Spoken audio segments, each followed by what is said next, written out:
Hello everyone, this is Amanpreet Kaur from JNDU and I'm legal intern at Lexis and Company. So today the purpose of video is to get an overview of contempt of court. So what is contempt of court?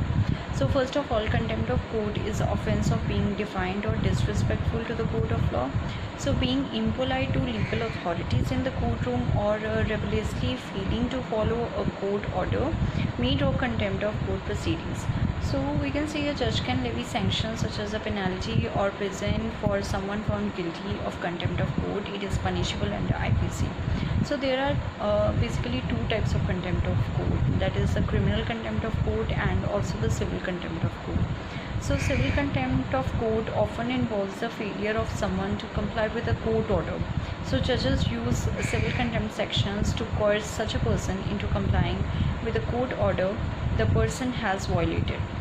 Whereas for criminal offences or we can say criminal contempt of court, the charges are punitive, meaning that they serve to deter future acts of contempt by punishing the offender no matter what happens in the underlying proceeding.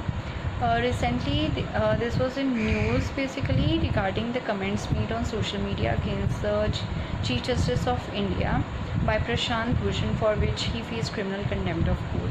There are different aspects to this debate over contempt of court. While several countries have termed such laws as obsolete and archaic, the large number of contempt cases in Indian courts and the need to insulate and safeguard the judiciary are the reasons in favor of the contempt laws.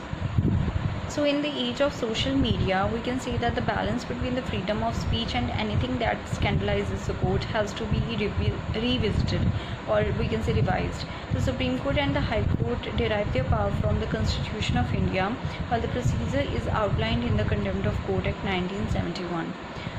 The Law Commission has recommended that it should be restricted only to civil contempt and not to criminal contempt.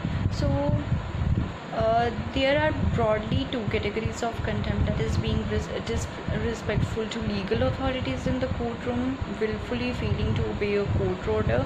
So this comes that is a civil contempt of court. While when a court decides that an action constitutes contempt of court, it can issue an order that in the context of a court trial or a hearing declares a person or organization to have disobeyed or been disrespectful of the court's authority called, found or held in contempt.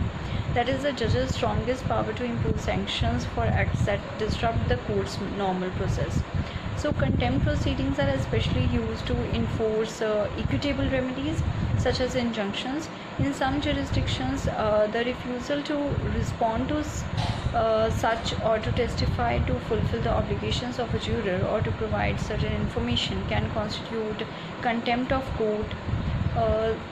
Then there comes that the court has the power to punish the offenders also. In such case, that the court has power to punish that person who contempts the court's proceeding or certain acts. So finding of being in contempt of court may result from a failure to obey a lawful order of a court, showing disrespect for the judge, disruption of the proceedings through poor behavior or publication of material or non-disclosure of material, which in doing so is deemed likely to jeopardize fair trial. So a judge may impose sanctions such as a fine or jail for someone found guilty of contempt of court, which makes contempt of court a processed crime. Then the judges in common law system usually have more extensive power to declare someone in contempt than judges in civil law system. So both the High Court and the Supreme Court of India are bestowed with the power to punish for the contempt of court. Then comes that according to the Indian Penal Code Section 12 of the Contempt of Court Act 1975, contempt of court can be punished with simple imprisonment for a term which may extend to 6 months, or with fine which may extend to 2,000 rupees, or with both. So this was all about contempt of court, as we have got an overview of what is contempt of court and what are the types of contempt of court and what is the punishment regarding it, and the act also, that is the Contempt of Court Act 1971, has also been formulated in this respect. So I hope you like this video. If you like this video, put a thumbs up on this video, and also don't forget to like and subscribe the channel. Let's click.